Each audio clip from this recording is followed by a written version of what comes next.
Good evening, Rams, and welcome back to the final edition of Laced Up this semester. A sports show run entirely by women, but it's for everyone. I'm your host, Madeline Davis. And I'm your co-host, Ruby Kaiser. And to end off our final show of the spring, we have so much to show you tonight, including a look at how mental health is affecting female athletes, and how the CSU tennis team has made a comeback in a major way. Plus, I'll give you an exclusive interview with the first female assistant football coach in D1 history, who works right here on campus. All that and so much more on Laced Up, which starts right now.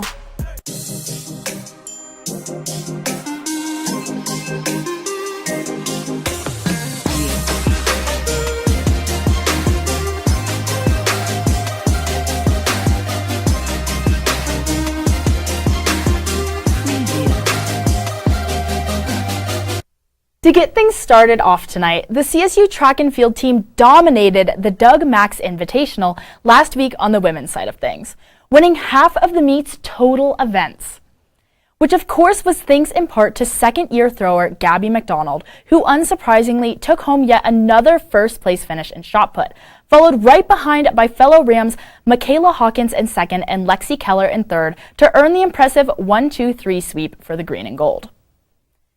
And to get into how exactly Gabby got it done at that number one spot, the Fort Collins native hurled that little sphere 51 feet down in the pit, which was just behind her school record at 53. McDonald is definitely one of the more underrated athletes on this track and field squad, with titles such as Mountain West Champion for indoor shot put this past winter, Conference Field Athlete of the Week, and all Mountain West honors for both shot put and discus, just to name a few. And she's only a sophomore, so I cannot wait to see what she does in the next 2 years. And now jumping right along to women's long jump, the Rams took home yet another clean sweep in the event, with the 6 top spots all going to Rams, and deservedly so. Lexi Keller took that top spot once again after an impressive 18 feet leap. And the most incredible part had to be the fact that Michaela Williams and Aaliyah Robinson were right on Keller's heels the entire time, with Williams hurdling to 17.5 feet and Robinson was 17.3. Both Williams and Robinson are underclassmen, so they are definitely Rams to watch for next year.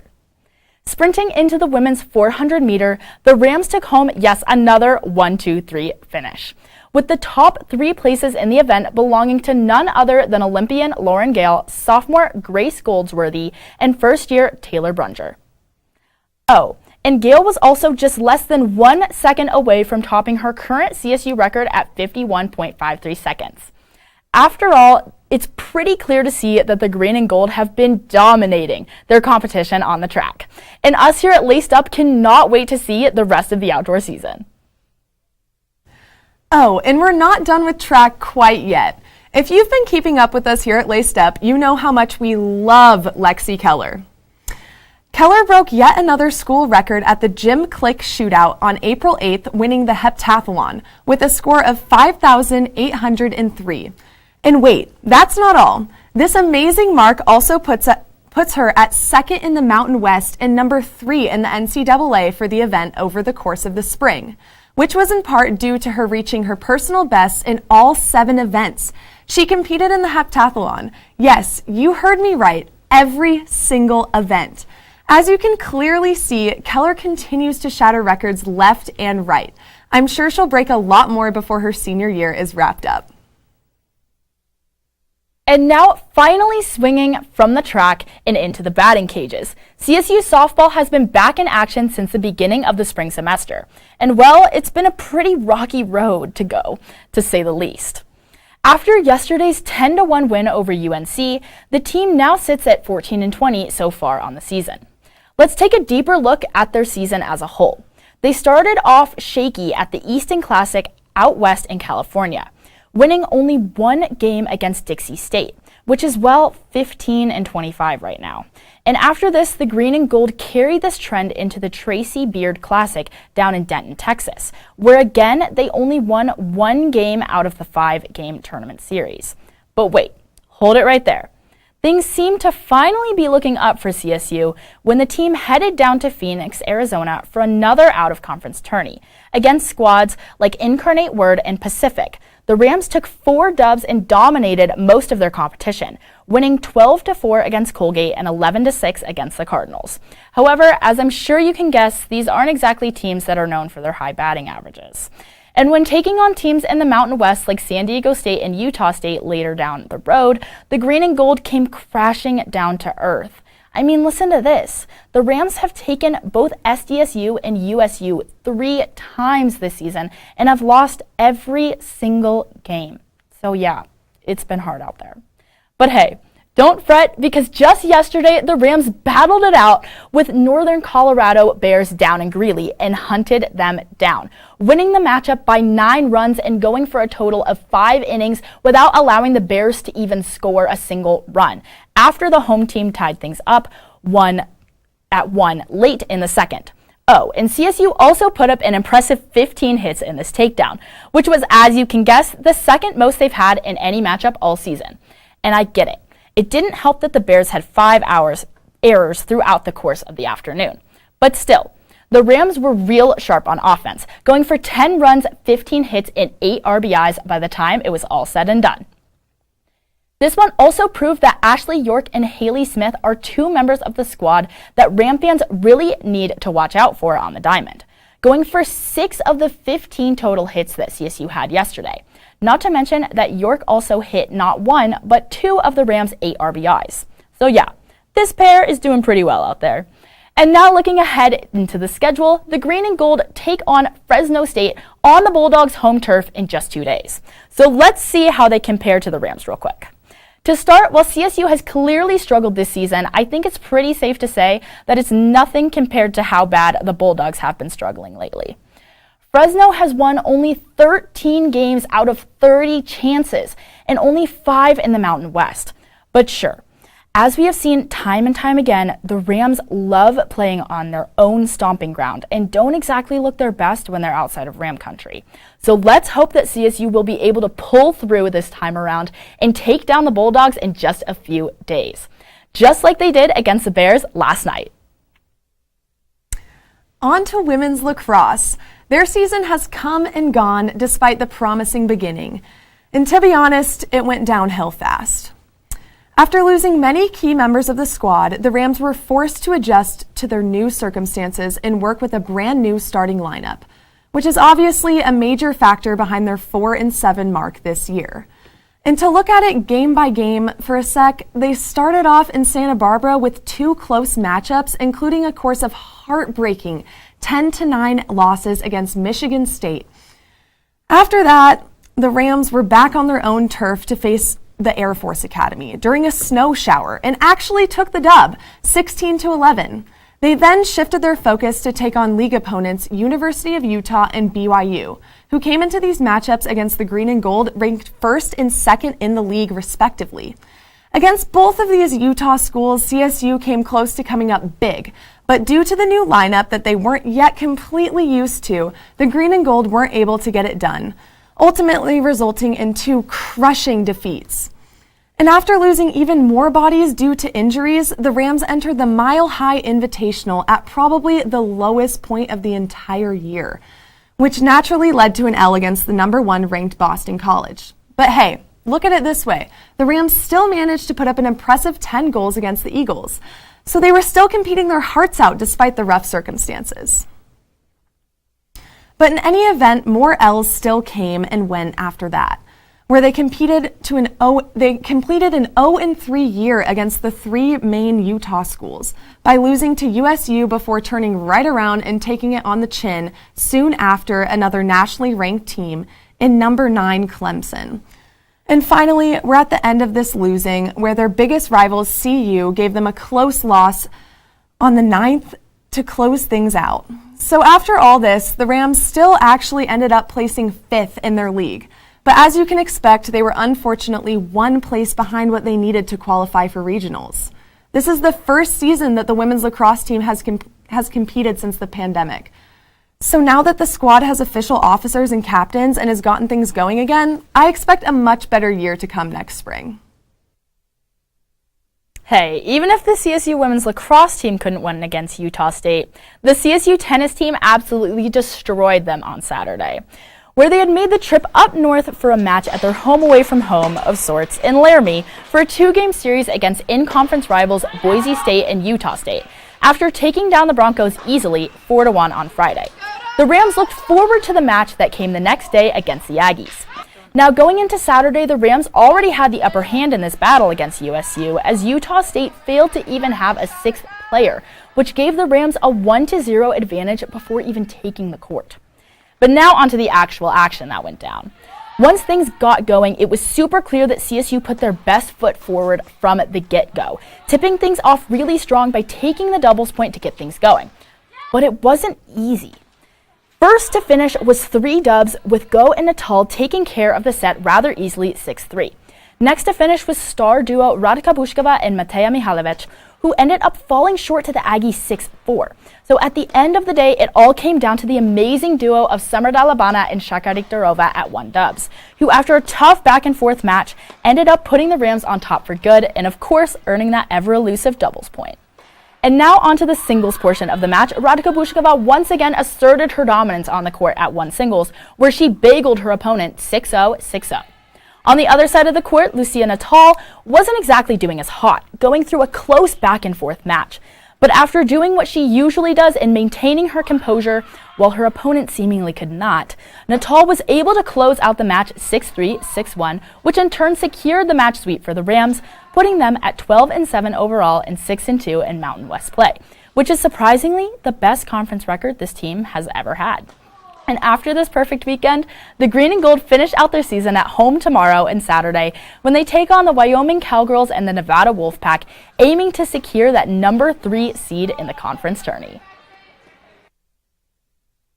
Switching things up from the court and onto the ice, after 8 long years, the CSU figure skating team finally placed at Nationals, where they competed in Adrian, Michigan to finish out their already successful season.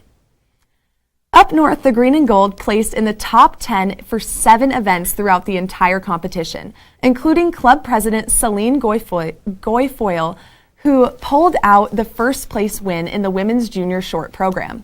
Oh, and to make this feat even more impressive, she accomplished this all while also competing against 14 of the best collegiate figure skaters from across the country.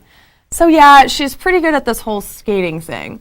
And hey, she wasn't the only Ram to place for this event either, with teammates Christian Barclay placing 5th and Katerina Prosetya in 16th and Sierra Belizos in 18th to round things out. With these types of performances, it's easy to see how the team placed 15th overall, which is again the first time they've placed in nationals in 8 years. So needless to say, congratulations to this Ram squad for such a successful season. And figure skating is not the only Rams team who was looking for their ticket to attend nationals. CSU women's golf is currently in Rancho Mirage for the Mountain West tournament. If you've been keeping up with CTV Sports, you know that Emily Kozel caught you up on everything going on in this tournament. We have some updates from the past 24 hours. The showdown wraps up later tonight, and the Rams have been going head-to-head against teams like Wyoming, UNLV, and Fresno State, to name a few.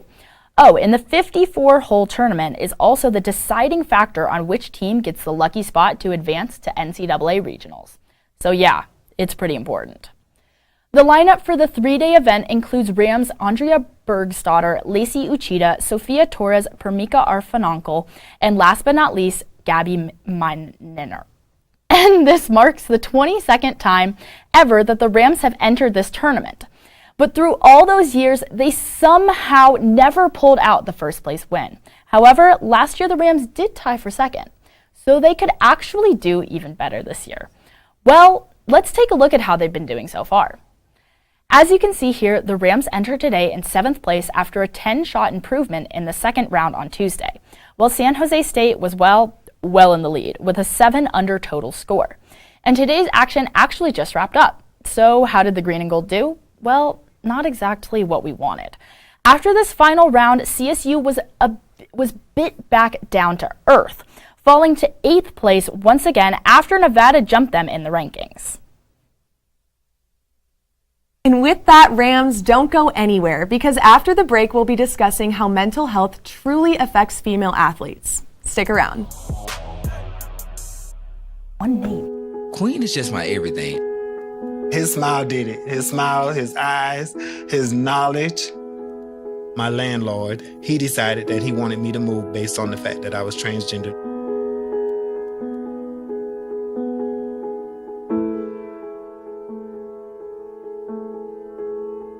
Let's just respect people in everyday life for just being human.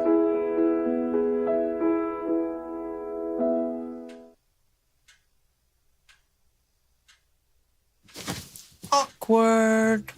I'm the awkward silence. You try to avoid me, then there I am again. But an awkward silence can be a great thing. Like Kelly here is about to demonstrate. You haven't really been yourself lately. Are you okay? Find out how you can help a friend with their mental health at seizetheawkward.org. I am what hunger looks like in America. I am an 8-year-old girl who's not excited for the last day of school. Because this may be the last time I'll have lunch. Till September.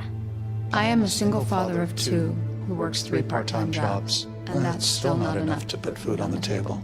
I was created by artificial intelligence from faces of the 1 in 8 Americans who struggle with hunger.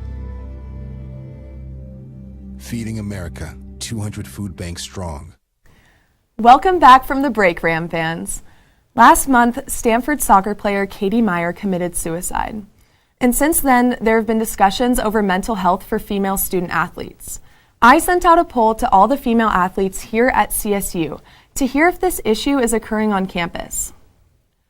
Over 81% of survey recipients believe that their time commitment to their sport can be too much sometimes. While at the same time, over 50% were too scared to open up about struggling with depression and anxiety, along with almost 40% struggling with an eating disorder.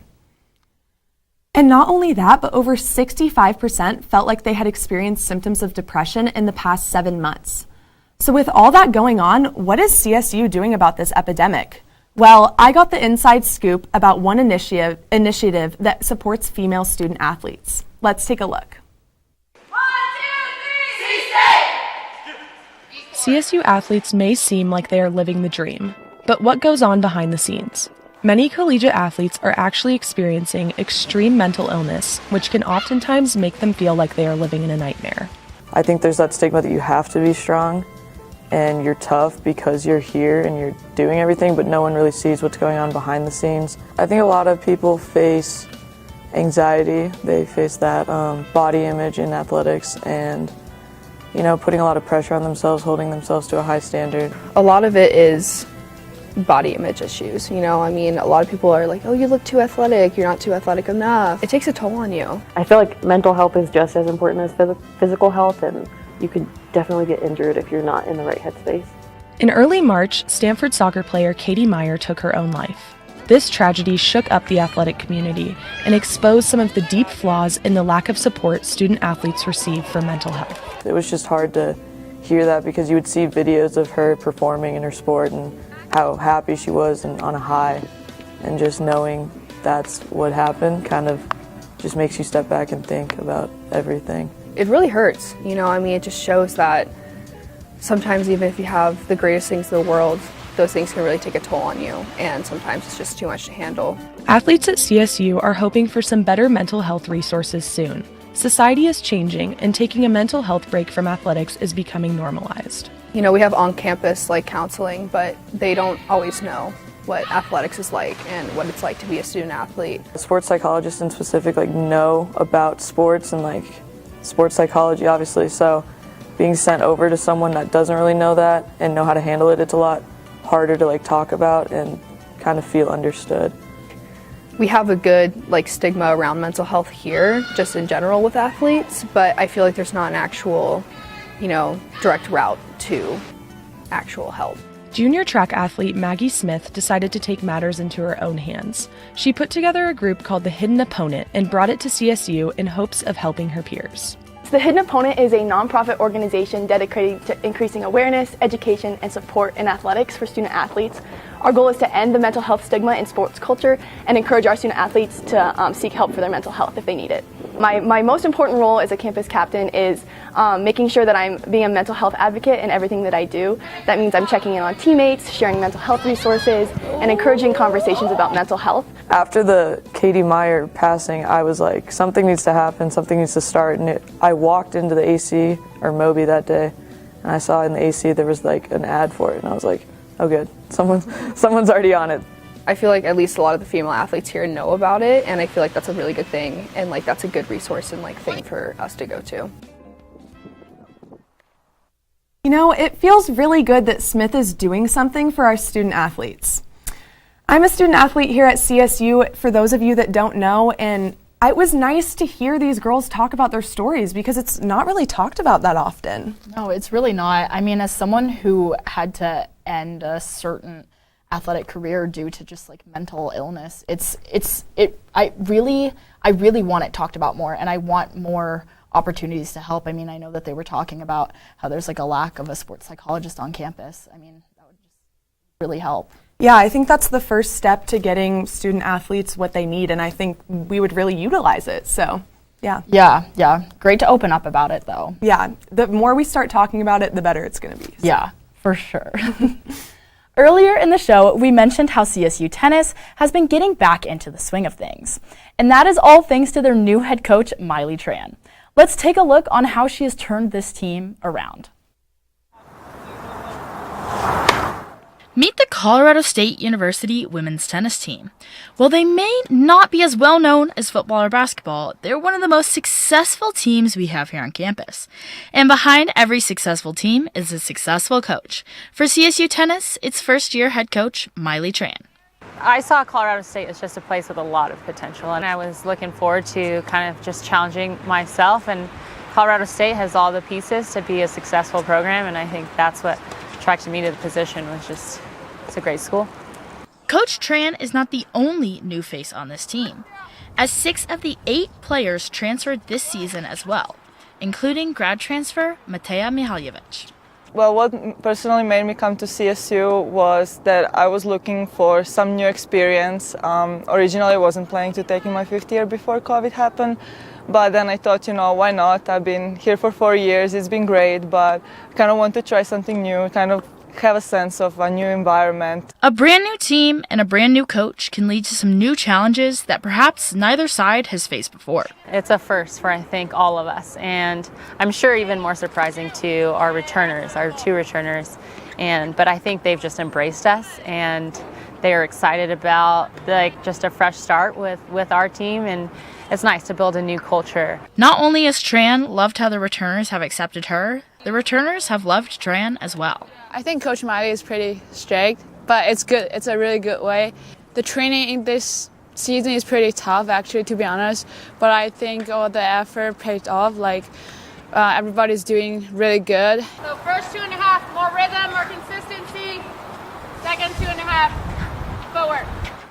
The tough training is all part of Tran's plan to make Colorado State one of the biggest threats in college tennis. I want to build the name of Colorado State within the Mountain West Conference and all Division I college tennis. This is a program that can contend in the top 50, and I think it's just a matter of time that people start recognizing us, and we've showed that in some individual accomplishments, but also we're just starting to kind of show who we can be.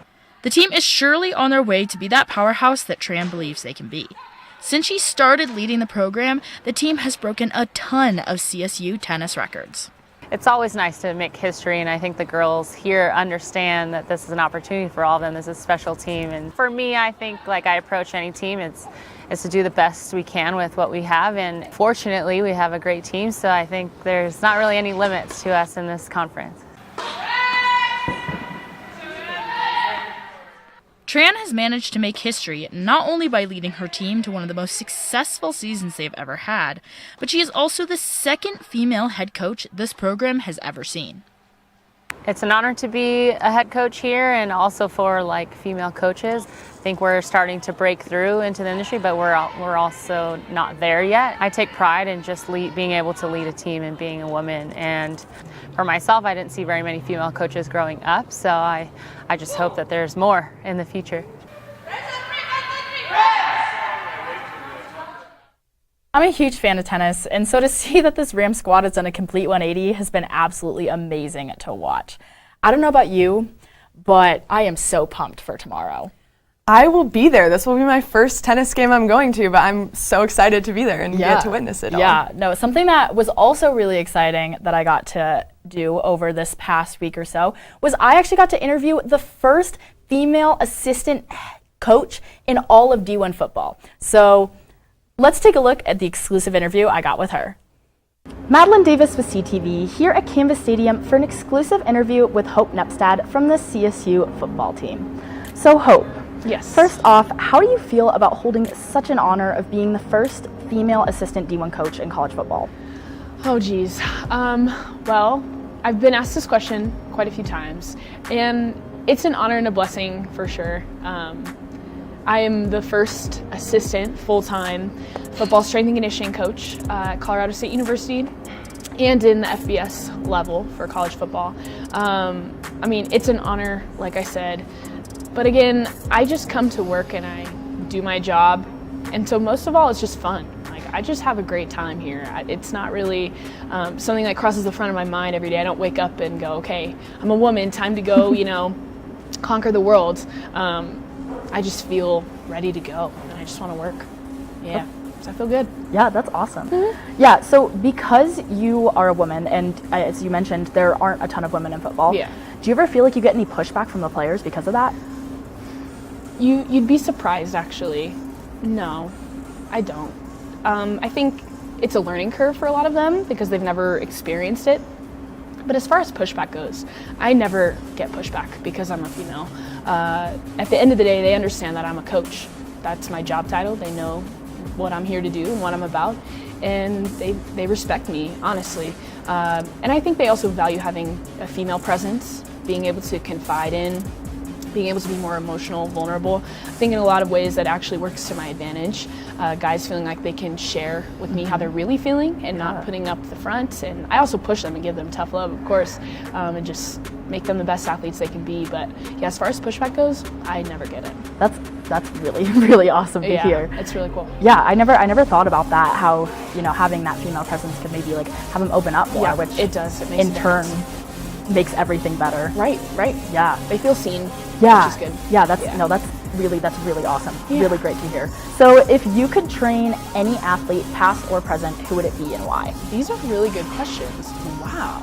I could train any athlete, past or present. Oh my goodness. Any athlete?